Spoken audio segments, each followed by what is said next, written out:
बात करते हैं नौजवानों की, बात करते हैं रिजर्वेशन की, क्योंकि मामला जहां गुज़श्ता साल हमने देखा कि थमता हुआ नजर आ रहा था। मेंबर पार्लियामेंट के एहतजाज के बाद वज़ीर आला ने एहतजाजी मुजाहिरीन के साथ मुलाकात की और यह लग रहा था कि शायद 3-4 महीने आराम से फिलहाल निकल सकते हैं, लेकिन इतलात और ख़बर यह है कि एक बार फिर रिजर्वेशन के मामले पर सब बंदी हो रही है और नौजवान न सिर्फ श्रीनगर के अंदर बल्कि सूबा जम्मू के अंदर भी काफ़ी ज़्यादा एक्टिवेट हो गए हैं और मुख्तलिफ तरीक़ों से रिजर्वेशन एहतजाज को तैयार करने की कोशिश की जा रही है। और ये पोस्टरबाजी और बैनर जो है वो मुख्तलिफ मकामात पर अवेजा और चस्पा भी किए जा रहे हैं। 70% आबादी को 30% अपॉर्चुनिटीज़, यानी जो उनके सामने सिर्फ अपॉर्चुनिटीज़ रखी गई है, ये किस हद तक इंसाफ है, ये सवाल पूछा जा रहा है। और न सिर्फ इतना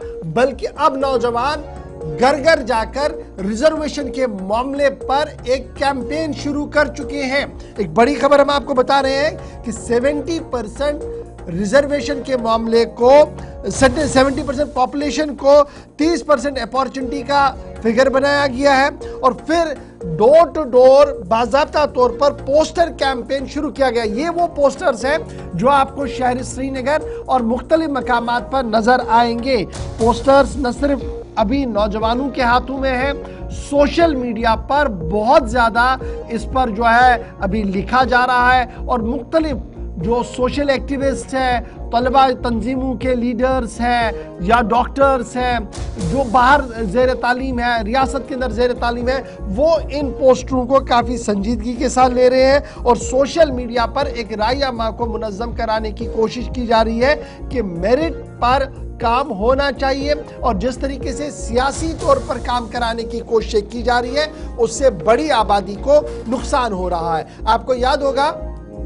कि रिजर्वेशन के मामले पर इसी तरीके से सोशल मीडिया साइट पर मेंबर पार्लियामेंट आगा सईदुल्लाह ने कहा था कि अगर मामला हल नहीं हुआ तो उमर अब्दुल्ला की दहलीज पर आकर वो एहतजाजी धरना देंगे। वो उन्होंने धरना जरूर दिया, जिसके बाद हंगामा बहुत ज़्यादा हुआ और बहुत ज़्यादा वोकल आगा सईदुल्लाह मेहदी नौजवानों के मामले पर हुए। नेशनल कॉन्फ्रेंस के अंदर लीडरशिप उनके खिलाफ थोड़ी सी ज़रूर दिखी हमें, लेकिन उसके बावजूद भी आगा सईदुल्लाह अपने स्टैंड पर कायम रहे। लेकिन उनकी बात अपनी जगह, नौजवान काफ़ी ज़्यादा मुतहरिक दिख रहे हैं और सोशल मीडिया पर इन दिनों ये खबर चल रही है कि किस तरीके का इंसाफ है और ये इंसाफ दिलाने के लिए घर घर और दरवाजा दरवाजा जो है वो खटखटाया जा रहा है, रायनामा को मुनज़्ज़म किया जा रहा है और ये समझाने की कोशिश की जा रही है कि किस तरीके से रियासत के नौजवानों के मुस्तकबिल को तारीख बनाया जा रहा है और अगर आवाज़ नहीं खड़ी की तो आने वाली नस्लें बख्शेंगी नहीं। इस तरीके की बातें जो वो चल रही है, यानी ये वो कैंपेन है जो शायद अभी मीडिया की नज़रों से ओझल है, जो शायद अभी आपके सामने नहीं है, लेकिन सोशल मीडिया पर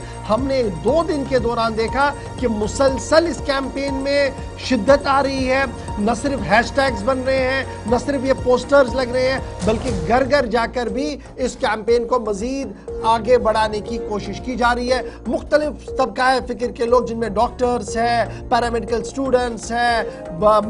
मॉस्कॉम स्टूडेंट्स हैं, ग्रेजुएट्स हैं, टेक्नोक्रेट्स हैं, वो इस कैंपेन का हिस्सा बन रहे हैं और वो कह रहे हैं कि उनके हकूक पर शब खून मारा जा रहा है। रिजर्वेशन का मामला एक बार फिर गर्माता हुआ इन दिनों सोशल मीडिया पर आपको नजर आएगा। बात यहां पर इसको छोड़ देते हैं और इंतजार करते हैं कि आने वाले दिनों में होगा क्या, क्योंकि उमर अब्दुल्ला ने 6 माह का वक्त मांगा है और तलबा ने कहा था कि कुछ बीच का रास्ता भी निकालिए। वो बीच का रास्ता निकलता हुआ नजर नहीं आ रहा है और इस बीच सोशल मीडिया पर हंगामा है। कल से सवालात और भी उठना शुरू हुए हैं। सोशल मीडिया पर यह कैंपेन उस वक्त जोर पकड़ रही है जब हम देख रहे हैं कि महकमा जल शक्ति ने 281 पोस्टें जेके पब्लिक सर्विस कमीशन को रेफर कर दी है। चूंकि जो स्टूडेंट्स प्रोटेस्ट के टाइम जब 27 तारीख को एक मामला अदालत में पहुंचा था, समाअत हो रही थी, उससे पहले जब वज़ीर आला से मुलाकात की थी तो कहा जा रहा है कि उस वक्त यकीन दिलाया गया था कि तब तक रिक्रूटमेंट नहीं होगी, फ्रेश रिक्रूटमेंट नहीं की जाएगी, खाली असामियों को पुर नहीं किया जाएगा जब तक नए सिरे से कोई पॉलिसी ना तरतीब दी जाए या मौजूदा पॉलिसी पर नजरसानी ना जहां हो। तक मुझे लेकिन जब शुरू हुआ तो कि शायद वज़ीर आला ने इस पर खामोशी की थी और उन्होंने कहा था कि रिक्रूटमेंट पॉलिसी पर वो कोई बात नहीं करेंगे, जहां तक मुझे याद है, क्योंकि ये सवाल जब सकीना एतू से भी पूछा गया था, उन्होंने कहा था कि हमने तो पोस्ट रेफर कर दिए हैं जो वो सिस्टम चलता रहेगा, लेकिन हमारी सब कमेटी भी बैठेगी, अदालत के अंदर भी मामला है वो देखा जाएगा। लेकिन मामला आपका सही है कि जब पोस्ट रेफर एक तरफ से हो रहे हैं, दूसरी तरफ से उसी पुराने निज़ाम के तहत नौकरियां लग रही हैं, तो यही वजह है कि सोशल मीडिया इन दिनों अब बहुत ज़्यादा एक्टिवेट हो रहा है। लेकिन ये देखना होगा कि क्या सियासी जमातों के लीडर्स भी इस सोशल मीडिया कैंपेन का हिस्सा बनेंगे, क्योंकि लास्ट टाइम जब आगा रुल्ला कैंपेन का हिस्सा बने थे तो उन्हें कहना पड़ा था कि मैं एहतिजाज करूंगा और लीड करूंगा और उनको लीड करनी पड़ी थी। क्या अब की बार भी वो लीड करेंगे, एक बड़ा सवाल।